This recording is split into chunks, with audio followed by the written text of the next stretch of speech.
जय हिंद फ्रेंड्स। तो हम पढ़ रहे थे सुभाष शांति राजस्थान जीके की बुक। शुरू करते हैं आज का सेशन ठीक वैसे जैसा कि जनरली शुरू करते हैं मोटिवेशनल कोट या प्रेरक विचार के साथ। तो आज एक मोटिवेशनल कहानी सुनाऊंगी। श्री कृष्ण ने अर्जुन और कर्ण दोनों से कुछ काम करने के लिए कहा। काम था कि 20 मिनट का समय और जितना ज़्यादा धन दे सकते हैं, जितनी ज़्यादा धन संपदा अपनी प्रजा में लुटा सकते हैं, जितना दान दे सकते हैं उतना देना। तो अर्जुन तो महत्वाकांक्षी टाइप के व्यक्ति है दोनों, है ना। तो शुरू हो गए दोनों। अर्जुन ने दोनों हाथों से देना शुरू करा और चाह रहा है कि मैं ज़्यादा से ज़्यादा दे पाऊँ 20 मिनट में। इस 20 मिनट में जितना दे सकता हूँ उतना दूँ। अब खूब भरसक कोशिश करी, है ना। खूब दिया 20 मिनट में जितना दे सकता था अर्जुन अपनी पूरी शक्ति सामर्थ्य का इस्तेमाल करके उतना दिया, भागोदौड़ी करते हुए दिया। और अब नंबर था कर्ण का। ठीक यही काम कर्ण को भी कहा गया। तो कर्ण ने क्या किया जानते हैं? कर्ण ने सीधा कहा, प्रजा में जाकर सीधा कहा कि आपको जितना लेना है आप मेरी संपदा में से उतना ले सकते हैं। फिर क्या था, अर्जुन का मुंह छोटा सा हो गया हो क्या? श्री कृष्ण ने 20 मिनट का समय दिया था, आप कितना दे के देंगे? कर्ण ने सीधा लोगों को कह दिया कि आप ले लें, है ना। तो जाहिर सी बातें विजेता कर्ण होता है इस प्रतियोगिता में, क्योंकि कर्ण का मन साफ था। कर्ण का मकसद था कि मुझे दिल से कुछ करना है लोगों के लिए। और जब कुछ दिल से करना होता है ना तो रास्ते अपने आप बन जाते हैं, है ना। कर्ण का मकसद नहीं था जीतना, कर्ण का मकसद था लोगों को देना, दान देना।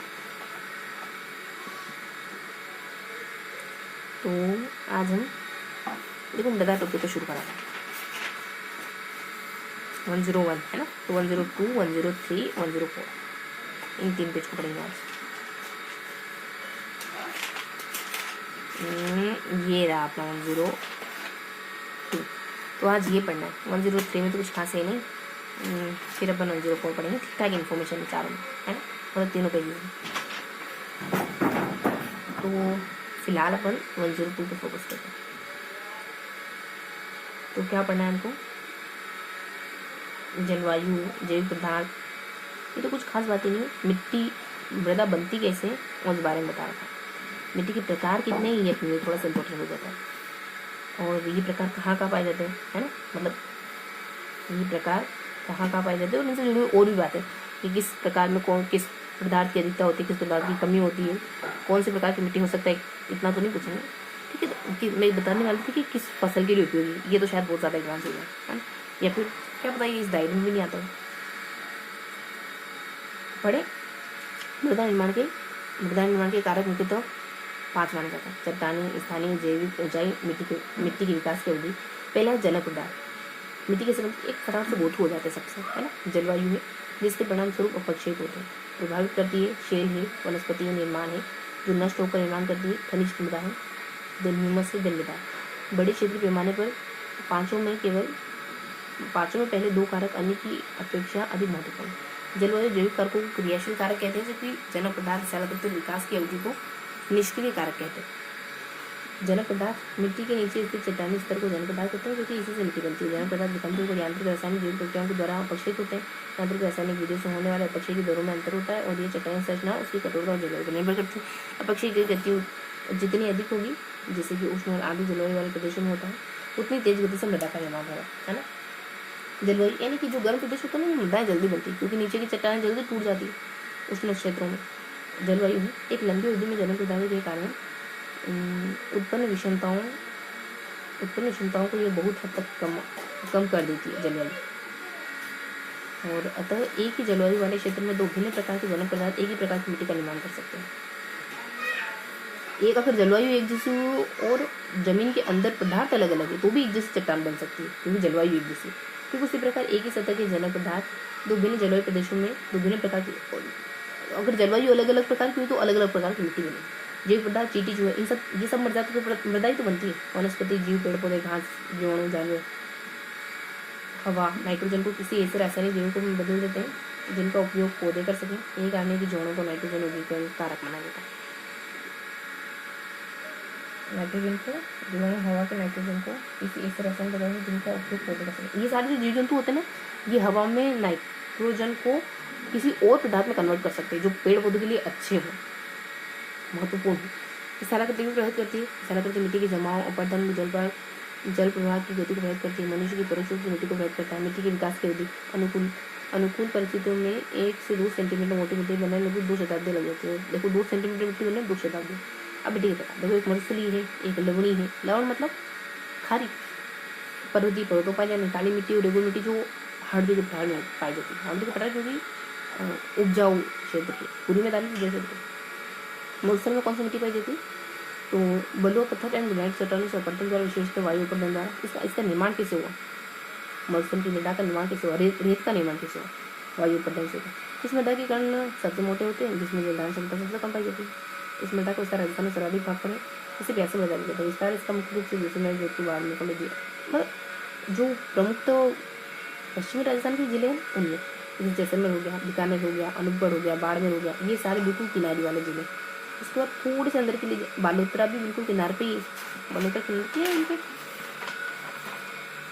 बर्तन के में बालोतरा बनता अंदर है थोड़ा सा, ठीक है। बाड़मेर हो गया। इसके अलावा चूरू, झुंझुनू, सीकर, झुंझुनू तो नहीं, जोधपुर, बालोतरा और नागौर, है ना। तो मेनली तो किनारे वाले जिले। इसके अलावा कुछ जिले और हैं जो थोड़ा सा राजस्थान के अंदरूनी भाग में आ रहे हैं, लेकिन आजकल मरुस्थल का विस्तार बढ़ता जा रहा है ना। तो मरुस्थलीय मृदा के प्रभाव के अंतर्गत आने जिले भी बढ़ रहे, ठीक है। तो ये हल्की सी इन्फॉर्मेशन आपको मरुस्थलीय मृदा का है। अब लवणी मृदा कहाँ का है? लवणी मृदा, अच्छा वो लूनी नदी, शायद लूनी नदी का प्रवाह खारी नदी कहलाती है ना, ये शायद वो हो सकता है उस इलाके में लवणी मृदा पाई जा सकती है। हो सकती है कि उसी इलाके में, हो सकता है कि उसी इलाके में लवणी मृदा है। तो बाड़मेर, जालो, सांचौर, है ना। अब जो नीचे की किनारे वाले जिले ना, वो जैसलमेर से नीचे के बाड़मेर, सांचौर और जालो। भूरी मिट्टी कहाँ पाई जाती है? चूरू, झुंझुनू, सीकर। अच्छा, शेखावाटी के क्षेत्र में भूरी मिट्टी पाई जाती है। नागौर, डिडवाना, कुचामन, पाली, जोधपुर, ठीक है। मेनली ध्यान रखेंगे शेखावाटी के इलाके में भूरी मिट्टी। इसमें लवणों का जमाव अधिक सिंचाई से हुआ है। बहुत ज़्यादा सिंचाई हुआ है ना। अब एक मिट्टी है, उस पर रोज सिंचाई हो रही है, तो पानी में मौजूद पोषक तत्व, पानी तो सूख जाएगा, पानी में मौजूद पोषक तत्व उस मिट्टी पर जम जाएगा। इसमें किसकी N और C की कमी होती है, P की अधिकता होती है ना। गहराई में चूने की परत पाई जाती है, जिसे हार्ड पेन कहा जाता है। पेन एंड सी, तो कुछ बेसिक बात है। इसके अलावा इतना ध्यान रखिए शेखावाटी इलाके में पर्वतीय मिट्टी पर्वतों पाई जाती है। पर्वत का है ग्रेनाइट नीच चट्टान से बनती है। उदयपुर, राजसमंद, सिरो। देखो उदयपुर, राजसमंद, सिरो, ये उदयपुर का इलाका, राजसमंद का इलाका, ये कहाँ का? ये दक्षिणी अरावली का दक्षिणी भाग है और अजमेर अरावली का मध्य भाग है। तो पर्वतीय मृदा पर्वतों पर ही पाई जाती है, यानी अरावली पहाड़ी पर। इसे अधूरे निर्माण की मृदा भी कहते हैं। अरावली पर्वत प्रदेश में मुख्यतः मिलती है। ग्रेनाइट नीच चट्टान से बना हुआ, ये बात ठीक है। ये ग्रेनाइट पत्थर से बनी है, पत्थर से ही पहाड़ बनते हैं। इसे अधूरे निर्माण की मृदा, हाँ ये अधूरी है क्योंकि अभी ये पत्थर की स्टेज में, और इसका और अपरदन होगा तो ये मृदा बन जाएगी टोटली, मतलब बिल्कुल फाइन मृदा बन जाएगी। काली मिट्टी या रेगुल मिट्टी ये हार्वेस्टिंग क्षेत्र में होती है। कपास के लिए उपयोगी है। उसमें पोटाश और कैल्शियम होता है। कैल्शियम तो अपने शरीर के लिए भी जरूरी है ना। तो इससे काली और कासी कल्चर, इसका निर्माण लावा अपरदन के द्वारा। तो इसमें लावा, हाँ हार्वेस्टिंग का पटाखे खुद लावा से बना। तो देखो बहुत सहज, बहुत आसान से सेगमेंट था जिसमें हमने अलग अलग मृदाओं के बारे में पढ़ा। ये मृदा कहाँ पाई जाती है इसके बारे में पढ़ा। इनमें किन पोषक तत्व, इनमें कौन कौन से पोषक तत्व पाए जाते हैं ये पढ़ा। और ये मृदा किस फसल के लिए अच्छी होती है, मैं सोच रही थी ये होगा, लेकिन एक ही पॉइंट पे किस फसल के लिए अच्छी होती है ये पढ़ा। तो और भी कुछ बातें देखी सामान्य सी। तो मरुस्थलीय मृदा मरुस्थल वाले जिलों में पाई जाती है। ये प्यासी मृदा कहलाती है, कण बहुत मोटे मोटे होते हैं इसके। हाड़ौती के पठार में पाई जाती है। काली मृदा कपास के लिए अच्छी मानी जाती है। लावा पठार से बनी है। पर्वतों पर पाई जाने वाली पर्वतीय मृदा होती है। दक्षिण राजस्थान के दक्षिण अरावली के जिलों में पाई जाती है। मध्य अरावली के जिलों में पाई जाती है। और चूंकि ये ग्रेनाइट पत्थरों से बनी है, इसको अधूरी निर्माण की मृदा भी कहते हैं। अब है दूसरा मृदा, ये पता नहीं कहाँ पाई जाती है। चूरू शेखावाटी क्षेत्र में भूरे रंग की मृदा शेखावाटी के इलाके में भूरे रंग की मृदा पाई जाती है। भूरे रंग की मृदा शेखावाटी के अलावा एक दो जिले, एक आधा जिला और जैसे जोधपुर वगैरह हो गया, नागौर वगैरह हो गया, ये सब बस इतना ही है ना। सारी प्रकार की मृदा हो गई ना अपनी। और कौन सी मृदा बच गई? देखो सबसे पहले मरुस्थल आता है, फिर अरावली हो गई, फिर अपने हाड़ौती का मैदान हो गया, और फिर एक भूरी दूसरा मृदा हो गई, सब कुछ हो गया लगभग लगभग, है। एक कौन सी मृदा आई थी जिसमें एन सी की कमी होती है, पी की अधिकता होती है, और एक और कुछ था पी से, इसको हार्ड पेन भी कहते हैं। यही है, देखो 4 ही मृदा है ना, चारों हो गई, पर्वती हो गई, काली मृदा हो गई, लवणी है, लवणी छूट गई थी अपने इसी मरुस्थल वाले इलाके में वजह थी लवणी, बाड़मेर के साथ इन तीनों इलाकों में। भूरी मृदा के बारे में 2 बातें हो रही है, लवणों की जमाव के कारण, बस। तो ये था पूरा सेशन। अरे ये कहाँ से रही है? एनसी, और इसमें एनसी की कमी होती है, इसमें सी की अधिकता होती है, ठीक है। तो इस तरीके से हमने पेज नंबर 102 को पढ़ा। पेज नंबर 102 में क्या पढ़ा? अलग अलग मृदाओं के बारे में जाना, ये कहाँ पाई जाती है, और बस मेनली यही पढ़ा। ये एक पॉइंट ही आपको कॉमन मिलेगा, मृदा, अलग अलग मृदा के नाम, और ये मृदा का नाम, ये मृदा राजस्थान में कहाँ कहाँ पाई जाती है। इसके अलावा और भी बहुत सारे पॉइंट है, लेकिन वो सब में कॉमन नहीं होंगी। इसमें किन किन तत्वों की अधिकता होती है, किन की कमी होती है, कौन सी फसल किसमें अच्छी हो सकती है, और किसको किस नाम से जानते हैं, है ना, ये सारी बात। तो ये हमारा सेकंड टाइम रिवीजन हो गया। लास्ट में रिवाइज करेंगे। हमने मृदा के प्रकार पढ़े। राजस्थान में टोटली 4 से 5 मृदाएं बताई गई यहाँ पे, और वो मृदा कहाँ पाई जाती है बताई गई। मरुस्थल रिवाइज करेंगे लास्ट बार, तो मरुस्थल वाला बताया, फिर हमने मरुस्थल के पड़ोस में ही लवणी मृदा भी है, फिर आ जाते हैं अरावली पर। अरावली के बाद अपन आ जाते हैं हाड़ौती के मैदान पर, हाँ हाड़ौती के मैदान पर। तो 3 तो मोटे मोटे हिस्से हो गए, और एक और अपना छोटा सा हिस्सा है भूरी मृदा का, ठीक है, भूरी मृदा का और लवणी मृदा का छोटा सा हिस्सा। बाकी तो मरुस्थल, अरावली और हाड़ौती, ये 3 बड़े हिस्से हैं। ये कहाँ पाई जाती है? तो अपने अपने जो इलाके हैं उन्हीं में पाई जाती है। हाड़ौती का जानते हैं आप, अरावली भी जानते हैं, दक्षिण अरावली में है ना, मरुस्थल के इलाके भी जानते हैं जो किनारे वाले जिले। अब भूरी मृदा शेखावटी हो गई, और ये जो है ना अपने लवणी मृदा, ये अपने नीचे दक्षिण, ये अपने नीचे नीचे साइड वाले किनारे वाले जिले, है ना, इनमें पाई जाती है। बस यही बातें हैं। ये अपना था पेज नंबर 102। देखते हैं पेज नंबर 1 सामने की तरफ कुछ खास इन्फॉर्मेशन है, तो उसको अपन नेगलेक्ट करेंगे। आज दिनांक 10/6/20। तो क्या पढ़ा हमने यहाँ मृदा के प्रकार पढ़े। यहाँ कुछ खास नहीं, मृदा के प्रकार कितने हैं? तो मरुस्थली है ना, 5 प्रकार हैं। मरुस्थली सबसे पहले है, फिर उससे 5 मरुस्थल, अरावली और हाड़ौती। इसके बाद तो थोड़ा सा अपने लवणी मृदा और भूरी मृदा भी है ना, यही भूरी मृदा भी, ठीक, ये ध्यान रखेंगे। मरुस्थल के जिले वही है, बस किनारी वाले जिलों के अलावा आपको जोधपुर और नागौर और चूरू झुंझुनू, ये दो चार जिले एक्स्ट्रा बता दें।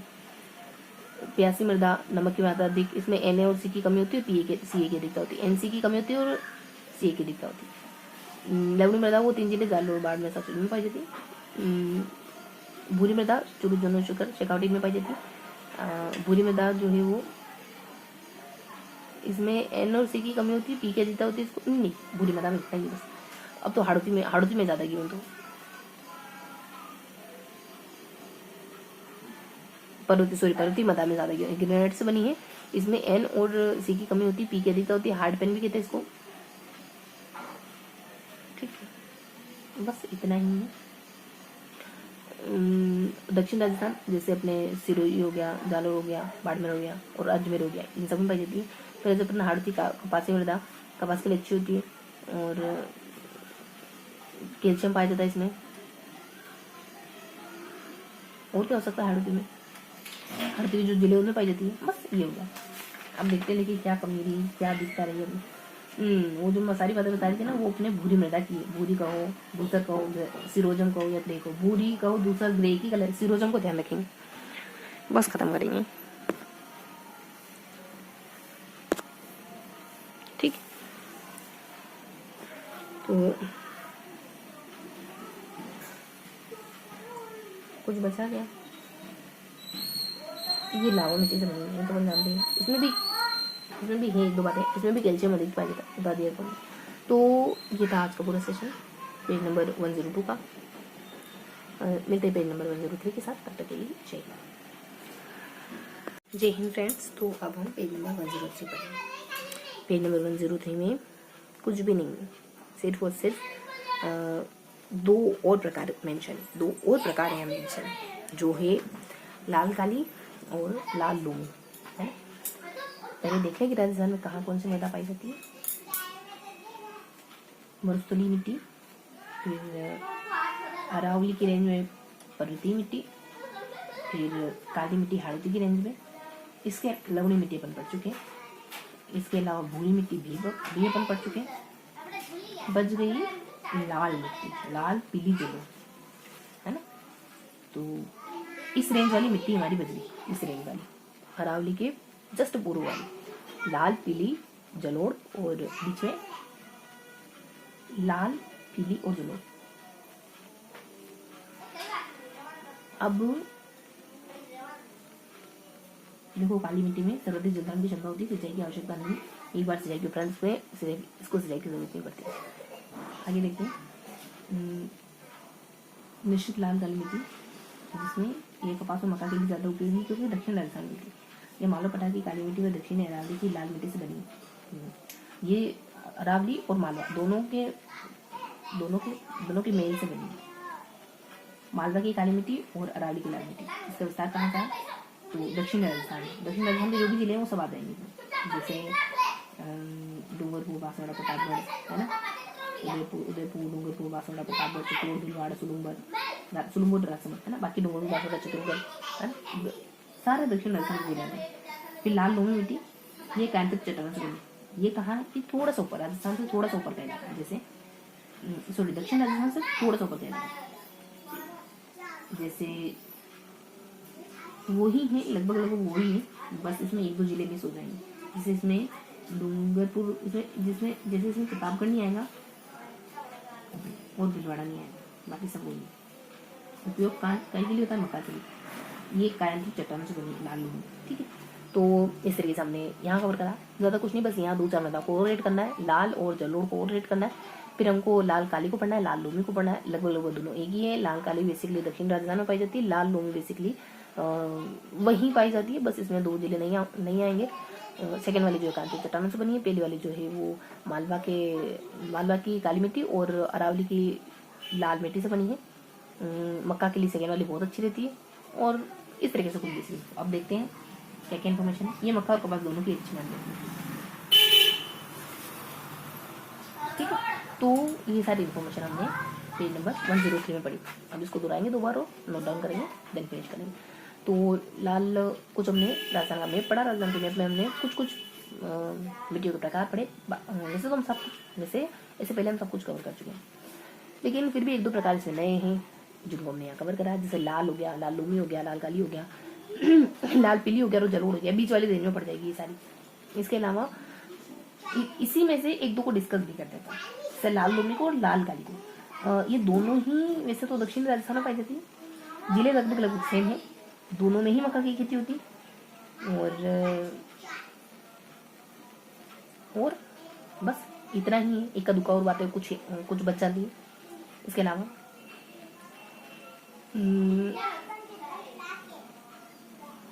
तो क्या पढ़ा हमने, लास्ट वापस से सुनाएंगे। राजस्थान में अलग अलग इलाके में अलग अलग प्रकार की मृदा पाई जाती है। तो मैप के थ्रू हमने सारा अच्छे से वर्गीकरण, मैप के थ्रू हमने वर्गीकरण पढ़ा। फिर हमने इसी कैटेगरी में से दो और मृदाओं को यहाँ डिस्कस करा, बाकी मृदाओं को पहले डिस्कस कर चुके हैं। तो हमने यहाँ लाल लूमी और लाल काली इन दोनों मृदाओं को पढ़ा है। दोनों मृदाएं कहाँ पाई जाती है ये देखा है। इसके अलावा इसमें कौन सी फसल उगाई जाती है ये देखा है ना। तो ये था अपना पेज नंबर 103। पेज नंबर 103 में क्या पढ़ा, मृदाओं के प्रकार, राजस्थान में पाए जाने वाले अलग अलग मृदाओं के प्रकार, और फिर लाल काली, फिर उन्हीं में से दो मृदाओं को थोड़ा सा डिटेल से जाना। लाल काली, लाल लोमी, लाल पीली, जलोढ़, है ना, ये चार मृदाएं। इसके अलावा लाल काली और लाल लोमी को थोड़ा सा डिटेल से डिस्कस करा। ये दोनों दक्षिण राजस्थान पाई जाती है और दोनों में मक्का की खेती अच्छी होती है ना। और बस ये सब कुछ होता है। देखते हैं कुछ राहत नहीं तो कुछ भी नहीं बचा है।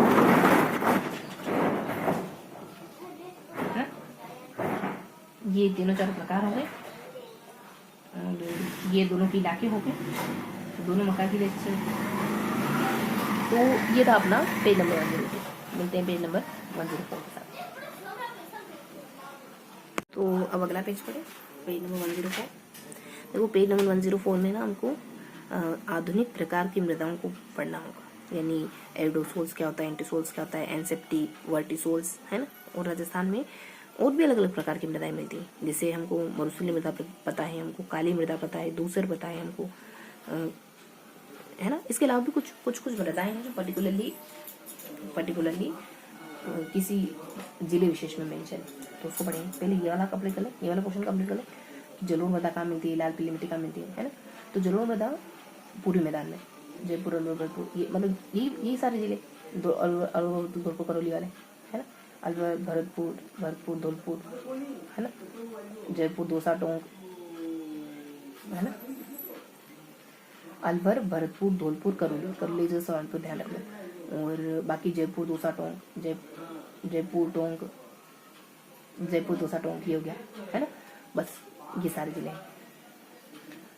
पता है हमको, वैसे तो पता है हमको कि जलोढ़ मृदा कहाँ मिलती है, इसको काप मिट्टी कहते हैं, ब्लैक कॉटन मिट्टी कहते हैं, ब्लैक कॉटन सोयल मिट्टी कहते हैं। काली मृदा नहीं है, इसको ब्लैक कॉटन सोयल मिट्टी कहते हैं। ये क्या है, नकाप, ठीक है, इसको पता आएंगे। इसके अलावा लाल मिट्टी कहाँ मिलती है, लाल पीली मिट्टी कहाँ मिलती है, तो ये ना जलोढ़ मृदा के जस्ट नीचे मिलती है, बीचों बीच में, है ना, बीचों बीच का इलाका है। तो इसमें अजमेर आता है मेनली, इसके अलावा कुछ और जिले भी आते हैं, बीचों बीच में से अजमेर ही आता है। तो लाल पीली मिट्टी अजमेर में मिलती है। लोहा ऑक्साइड के जल विभाजन की अधिक मात्रा के कारण उसका सिस्टम ग्रेनाइट चट्टान के टूटने से इसका निर्माण, ग्रेनाइट चट्टान टूटने से पर्वतीय मृदा का निर्माण भी हुआ है ना। बस इतना जाने की। भूरी जलोढ़ मिट्टी अलवर, भरतपुर, बनारस जैसे इत्यादि पाई जाती है। भूरी जलोढ़ का ध्यान रखिए कि हमें घग्गर वाला जो इलाका है ना, हनुमानगढ़, गंगानगर, उसमें मिलती है। तो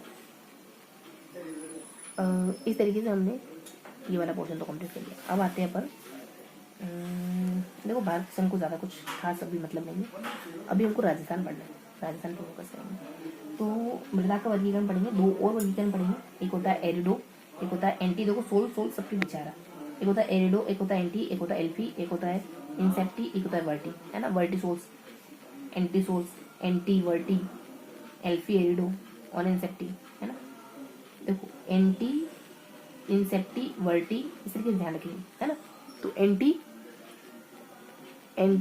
इंसेप्टी और वर्टी, ये बीच में ये नाम ध्यान रखेंगे, एंटी, इंसेप्टी और वर्टी, ठीक है। इसके अलावा कुछ एक दो नाम हो रहे, एल्फी और एरिडो। अब फटाफट से देखेंगे ये कहाँ पाई जाती है।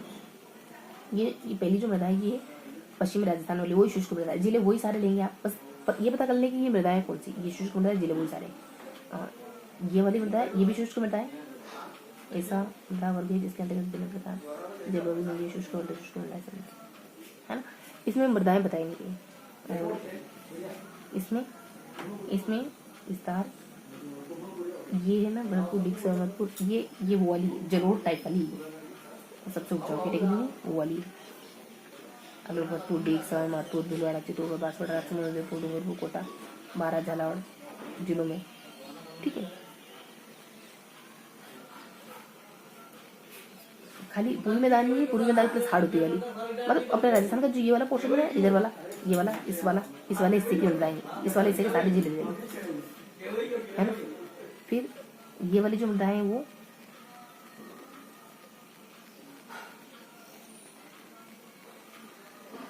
हाँ ठीक है, ऐसे ही ठीक है। ये वाली जो मृदाएं हैं वो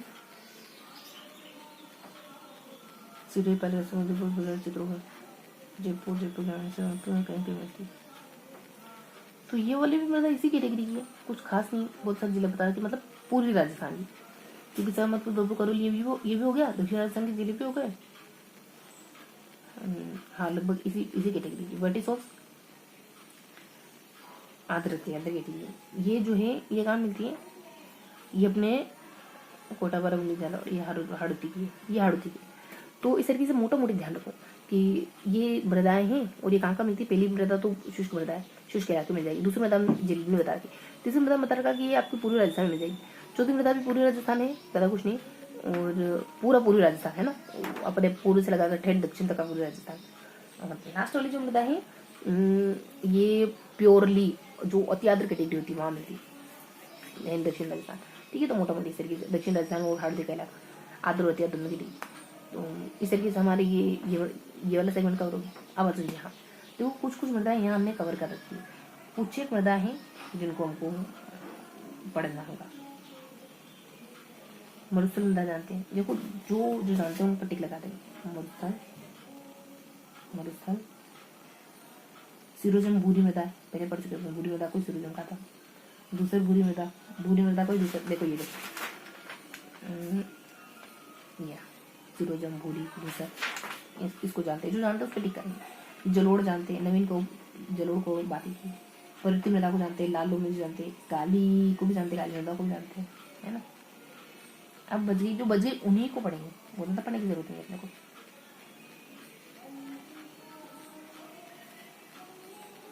भूरी मृदा, फिर भूरी, नवीन पूरा ये तो भूरी, पीली भूरी, चलो पीली भूरी को अपन नहीं जानते, इसके देखिए मैं ठीक है। ब्राउन, कैल्सी ब्राउन है, जेडी फेरम है। ठीक है, जो जानते हैं उनको थोड़ा सा नेग्लेक्ट करेंगे, जो नहीं जानते उनको पढ़ेंगे। कैल्सी मृदा कहाँ पाई जाती है? ये जैसे मैं बीकानेर के इलाके में पाई जाती है। ये तो मरुस्थलीय मृदा ही वैसे है ना। और रेवेरिना गंगानगर में मिलती है। और गैर चूना युक्त, जिसमें चूना नहीं होता, ऐसी मृदा चूरू झुंझुनू सीकर, अलवर जयपुर, चूरू झुंझुनू ट्रिक बना लेते हैं तो ज़्यादा आसान हो जाएगा, है ना। पीली कहाँ चलेंगे, जिसमें चूना नहीं होता, उमदा कहाँ कहाँ मिलती है? J S N D A, है ना। जैसे नदी, नदा, जैसे नदा हो रहा तो जैसे नदी कर लो, ये ट्रिक हो जाएगी। पीली की भी ट्रिक बना लेते हैं। वैसे तो कहाँ मिलती पीली? भीलवाड़ा, शाहपुर, दक्षिण Rajasthan plus Jaipur, Tonk, seventy positive. Trick बना लेते हैं। जट सजा BSCU है ना। जट सगा, जट का सगा भाई BSc कर रहा है। जट का सगा भाई मतलब कजन भाई, जट का जो रियल भाई ना वो BSc कर रहा है। और जैसे नदी, जैसे नदी धारा, जैसे नदी बहती है ना, उसी तरीके से हमको भी हमेशा बहते रहना चाहिए, मतलब हमेशा कुछ नया सीखते रहना चाहिए।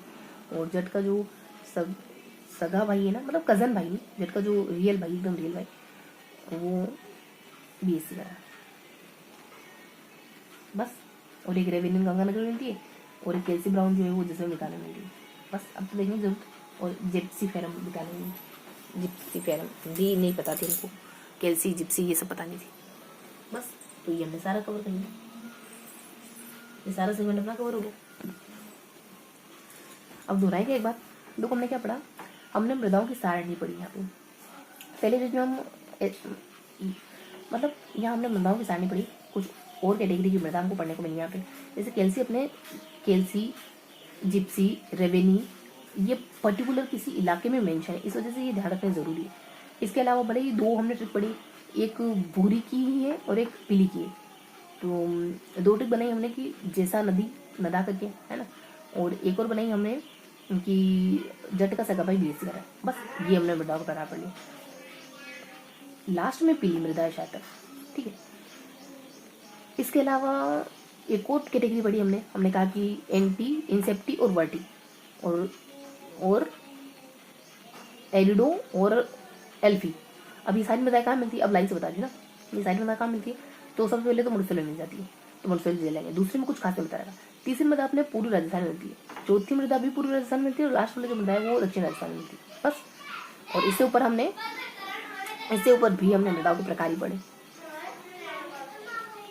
है ना। तो मृदाओं के प्रकार ही पढ़े लगभग हमने सब जगह, है ना। तो इस तरीके से ध्यान रखो, देखो ये वाला पैटर्न माइंड में बनाओ, ये मृदा प्रकार, मृदा प्रकार, मृदा प्रकार, ऐसे करके। तो लास्ट में हमने जो बच गया था वो देखा, जलोढ़ बच गई थी अपनी, लाल पीली बच गई थी। तो जलोढ़ मतलब तो अपने वही पूर्वी राजस्थान में, है ना। और लाल पीली भी अपने पूर्वी राजस्थान में होनी चाहिए, और क्या विशेषताएं जरूर की, तो वही इसको ब्लैक सोटन भी कहते हैं, एकदम काली मिट्टी होती है, सब उपजाऊ हो गया। तो ये हमने फर्स्ट बारी इसके लिए हम सिर्फ जिले ध्यान रखते हैं। ये पूरी राजस्थान नहीं है, पीली मंडा जो पूरी राजस्थान नहीं, अजमेर है। और कुछ एडिशनल बात ऐड करो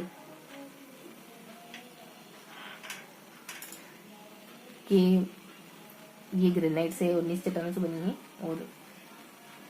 और भूरी मृदा जो है वो घग्गर के इलाके में पाई जाती है, जलोढ़ भूरी मृदा। एक दो आधे और रेड हो गई, और लाल पीली का रंग लोग साइड के जलीजन की अधिक मात्रा का पीला। तो ये दो बातें ऐड हुई नहीं, इस तरीके समझा। अब देखते हैं कि देखो मरुस्थल हमने पढ़ा था, तो मरुस्थल नहीं पढ़ेंगे, तो मरुस्थल मृदा पढ़ के मरुस्थल मृदा ठीक है। दूसर बुरी पढ़ रखी है ना हमने,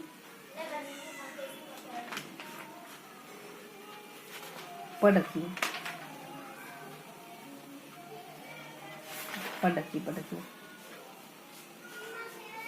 हमने दूसर बुरी पढ़ रखी एग्जैक्ट, हाँ दूसर पढ़ रखी, उसको दूसर उसको बुरी बलुई सिरोजम ग्रे सब नामों से जानते, पढ़ रखी वीडियो।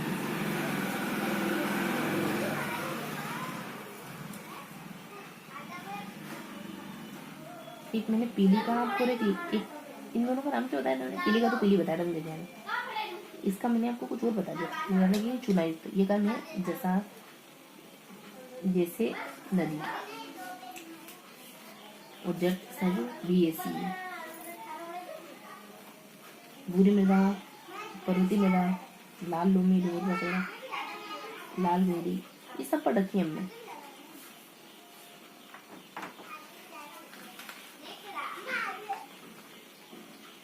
तो ये अपन सेगमेंट कंप्लीट माने क्या फिर? तो ये अपना सेगमेंट कंप्लीट रहा। अब दोहराएंगे, दो बार दोहराएंगे। हमने क्या क्या पढ़ा? तो हमने मृदाओं के प्रकार पढ़े, एक सारणी में मृदाओं के कुछ प्रकार देखे हमने, सिरोजम, कुछ 2-3 स्पेशल प्रकार देखे हमने, रेविन, सेरोजम, और एक वो बीकानेर जैसलमेर वाला, फिर हमने चुनायुक्त और लाल वाला, फिर हमने एंटीवर्टी ऐसा करके कुछ देखा, फिर जो 2 अधूरी मृदाएं थी उनको हमने कंप्लीट करा, जलोढ़ को और पीली को, है ना। इनके बारे में कुछ बेसिक इन्फॉर्मेशन पढ़ी। लास्ट बार दोहराएंगे हमने क्या पढ़ा? हमने मृदाओं की कैटेगरी पढ़ी, 5-6 मतलब मृदाओं की सारणी पढ़ी जिसमें 5 प्रकार पढ़े, बाकी सब पढ़ रहे थे। फिर हमने थोड़ा एंटीवर्टी सोल्टी, थोड़ा नए थोड़े आधुनिक प्रकार लग रहे हैं, ये पढ़ा। फिर हमने जो पहले पढ़ के थे उन्हीं को थोड़ा सा रिवाइंड करा, थोड़ा सा डिटेल से दोहराएंगे। तो रेवेन सबसे पहले में, रेवेन, गंगानगर, सिरो, बीकानेर, और एक और कोई प्रकार है जो जैसलमेर बीकानेर। फिर जो चुनायुक्त है उसमें तो नदी बह रही है, और जो लाल पीली उसमें जट के सगे भाई ने BAC करी, ये ट्रिक है। फिर इसके ऊपर एंटीवर्टी ऐसा करके, तो एंटी इंसेप्टी और वर्टी, और फिर एरिडो और एल्फी, पहली मरुस्थल में, दूसरी बताने रखा पूर्वी में, और फिर लास्ट में दक्षिण राजस्थान में। फिर 2 और मृदा यहाँ, जलोढ़ मृदा और पीली मृदा। जलोढ़ मृदा देखो जो अपने पूर्वी राजस्थान की जिले उसी में आ जाएगी, जैसे अलीराजपुर, धौलपुर, करौली, हमने जिले याद रखने की कोशिश करी थी। दौसा, जयपुर, दौसा, टोंक, कोटा, है ना। करौली में ये बस सवाई माधोपुर ध्यान रखेंगे। दूसरी जो है पीली है वो अजमेर में, और टोंक और भीलवाड़ा और राजसमंद, 2-3 मेन तो अजमेर ध्यान रखो, मध्य राजस्थान ग्रेनाइट से बनी है ये। और भूरी जो है वो गंगानगर में। मेन तो ये ध्यान रखो कि जो पीली मृदा है वो अपने अजमेर में मिलती है, जो जहाँ मिलती है वो ध्यान रखना है, जहाँ मृदा पाई जाती है वो ध्यान रखना है। इसके अलावा सारी एडिशनल बातें। तो देखते हैं कुछ रात में, ऐसा रात में तो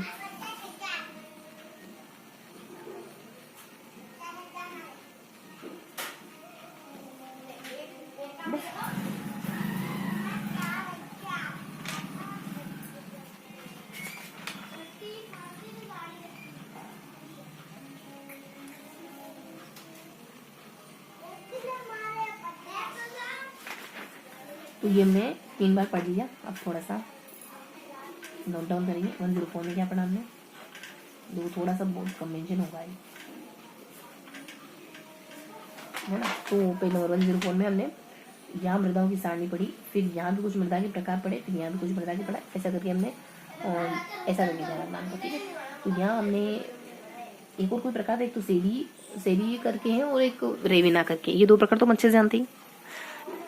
फिर चूना युक्त, जो चूना से रहित है वो, और एक पीली है वो, फिर एंटी इंसेप्टी, वर्टी, एरिडो, एल्फी, जलोड़, पीली कहाँ पाई जाती है ये तो पता है, इनमें तो कुछ खास एंटीवर्टी में कुछ खास बताने की बातें नहीं है। ऊपर जलोड़ में पीली बता सकते हो, जलोड़ पूर्वी राजस्थान में, और जो पीली है वो अजमेर, और इसके अलावा कुछ जिले और आते हैं, और इनके अलावा कुछ इक्का दुक्का बातें हो जाएगी वो है ना। और मैं पहले रोड दुरा कहाँ का ऊपर का नहीं, पहले इस वाले की टेक्निक है। सेली और रेविना, देवीना गंगानगर में सेली जो है वो बीकानेर में, और पीली जो इसके लिटर का जलोड़ चुना हुई तो लेकिन इसके लिटर का थी कि भी नदा नदा का क्या ना, जैसे नदा नीचे है जट सगा बीसी है ना। एक क्वेश्चन मार्क लगा उसको कवर करेंगे, वो क्वेश्चन मार्क है ये केल्सी ब्राउन, ठीक है। तो क्वेश्चन मार्क क्लियर हो गया, ये था आज का प्रोसेशन।